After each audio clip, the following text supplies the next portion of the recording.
Hi, we're starting today with a little talk about pre-cuts. The most widely used pre-cut is a fat quarter that we discussed in the first session. However, fat quarters always need cutting down to shape, but these pre-cuts can be used as they are. If you've ever been into a quilt shop or online, you would have seen these very tempting packs of pre-cut fabric. Some shops make their own packs up, and quite a few fabric companies now sell them. I have some pre-cuts here from the quilt fabric company Moda. These are charm packs, and these have 42 squares and they're 5 inches.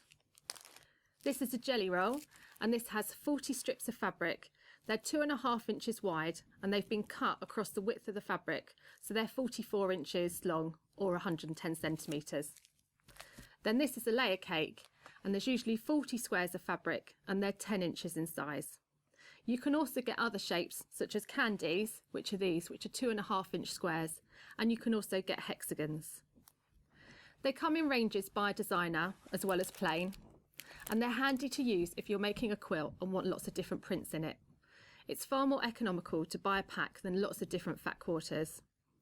If you're nervous about putting colours together, they're a good way of using different combinations with confidence. My reason for using them is that they're quick. If you're just joining strips or squares together, there's no cutting preparation to be done. Often the trickiest bit is deciding how to lay them out.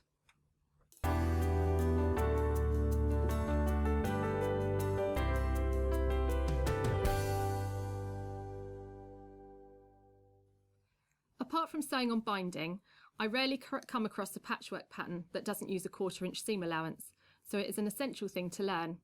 You can buy a 1/4 inch foot like this for your sewing machine from all good quilt or sewing machine shops. This one here has this guide next to it, this piece of black metal, so you guide your fabric against it. It's a really good investment if you're going to be taking up quilt making. So here's how I use my foot. Firstly, for best results, I always use a jeans or a microtex needle in my sewing machine when I'm piecing. I then place the foot on the machine, and this one just snaps on. I'm then going to put my threads to the back and turn my machine on. Take 2 pieces of fabric, and these are 3 inch squares, and place them on top of each other, like so. I don't pin them as they're made from good quality craft weight cotton, so they kind of seem to stick. I then place them under the foot, lower the presser foot, and you'll notice that I've put them just before the place where the needle comes down. So this makes sure that the whole of the length of seam is sewn. You will also notice that I haven't got my fabric right against the foot. There's what is about a thread width away from the edge, and being very mean with my seam allowance helps me get a true 1/4 inch seam when I press the fabric open. So I then just start sewing, take that all the way through, and you'll notice I'm sewing right to the end. In terms of the stitch length, I usually use between a 2 and a 2.5. The default on this machine is 2.2, which is perfect. And you will also notice I guided the fabric through, I didn't pull it. Also, find a speed that suits you. Don't be tempted to run it through as full speed, as it's best to go slower and be in control of the fabric. If you were to feel the fabric moving, say to the side, you can stop sewing and have the needle through the fabric. I'll show you this now.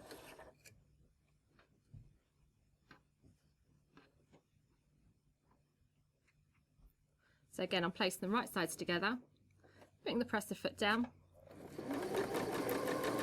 Then if I feel them start to move, I can put the needle down, lift the foot and move the fabric. And it means when I start sewing again, it will be from exactly the same point where I stopped. There we go. So I've just got it through to the end again, lift the presser foot and cut the thread. You'll notice I'm not reversing the stitching as it's not needed, as when it's pressed open, I'm then going to be sewing something else next to it, so that will lock those stitches in.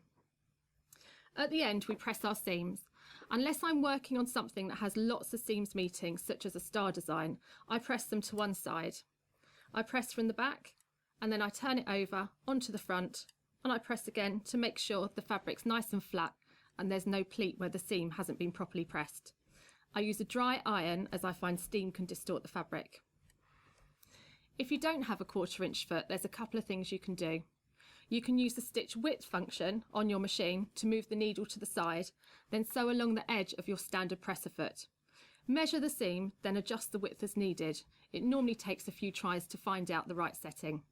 When you have the right setting, make sure you note it down in a notebook or a post-it on your machine, and that way, when you start sewing, you always know what the setting needs to be. Alternatively, you can try sewing a seam against a guide, such as a piece of masking tape you can put on your machine. And again, try out a few settings till you find the right one.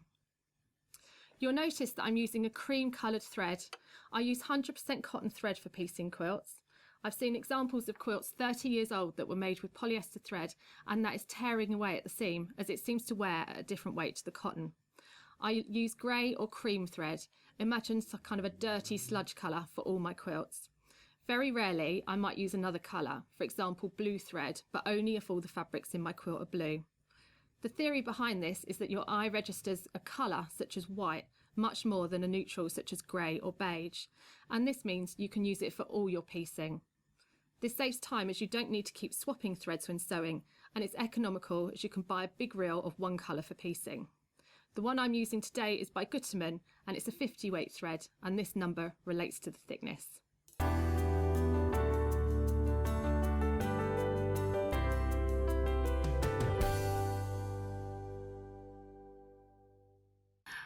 Checkerboard car quilt. Now to start, I will say I love quilts made from squares. Often it's the fabric that attracts people to making quilts, and the square is a lovely shape to show this off. This quilt ends up a good size, a generous quilt for a toddler, and good for the back of the sofa or to keep in the car. Car quilts are so useful, comforting and warm on long winter drives. They're also handy to use as a picnic blanket in summer. So I have here a plain charm pack and a pattern charm pack. Have my backing fabric and my wadding, and I'm using the 100% cotton white wadding as I'm using white charms. I've got 100% cotton sewing thread, and I've got grey thread because this will tone with my binding at the end. I've got thread for quilting, and then from my sewing box I've got pins, I've got a sharp sewing needle, chenille needle for the quilting, I've got scissors, a quilting marking tool, I've got a chalk pen in blue, but I'm going to test a bit first to check it comes out, and if it doesn't, I'll probably use a water-soluble pen. I've got my quilter safety pins. Now, optional extras for this project are a tubular quilting frame, which I really like if you're making something this size. I've put in the project to baste it with pins, so if you do when you're using a frame, make sure you take the pins out when you put it in the frame, because you don't want to catch it in the edge as you're catching the fabric. And I've also put binding clips. These look like this, a bit like click-clack hair slides. But if you're making a quilt this big and you've got the binding that's the backing coming round to the front, when you're sewing it, you can use these at the side to hold it in, and they're really useful. If you have a rotary cutting set, you might want to use this to trim the backing down once it's quilted. If not, just use the technique where we use a pencil and a ruler, draw around it, and then just cut it with scissors to get your binding for the finish. The iron is on and my machine is set up with a 1/4 inch foot, and it's ready to go. Now to get ready, lay out your charm squares, 8 across, 10 rows down, alternating patterned and plain squares. I actually find the most difficult part of making this quilt is deciding on the layout of the squares. If I'm using a charm pack with a strong colour, for example red, then I try and make sure the red squares are evenly distributed across the quilt and they're not all in one area. Another tip to help with layout is to take a photo on a digital camera, as looking at a photograph gives your eyes a fresh view of the distribution of the colour and the pattern. Now the next thing I'm going to do is sew these squares together to make rows. Now I've picked up my first 2 squares and I've laid them right sides together, and I'm going to put them in the machine, and with a 1/4 inch seam allowance I'm just going to sew from one end to the other.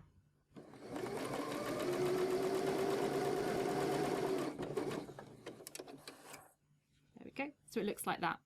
So I'm now going to just sew my top 2 rows together, and then I'm going to press them. Now once you've sewn 2 rows together, take them to the ironing board and we press them.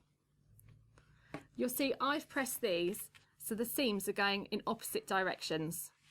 So the top is going one way and then the second row is going another. Doesn't matter if you start off going left or right, you just want them opposite. The reason for this is it helps us line up our squares when we sew the rows together.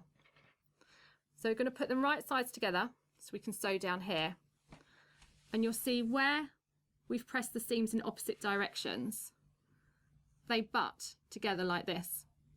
And when you put your fingers on them and give them a squeeze, you can feel when those seams are really lined up next to each other. You do this, put a pin through. And I'm going to do this on each square all the way along. So I'm just squeezing it, making sure it's nicely butted together. So now we're going to stitch down this line here using a 1/4 inch seam allowance. As I sew, just before I get to the pin, I'm just going to take it out so I'm not stitching over my pins.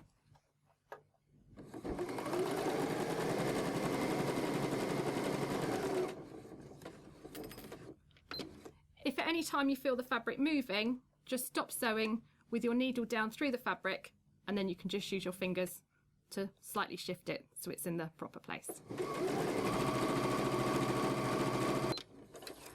And then when we get to the end, the way that we've pressed the seams either way means where we get these intersections here, it gives us a much better chance of them getting lined up really nicely, like this one here.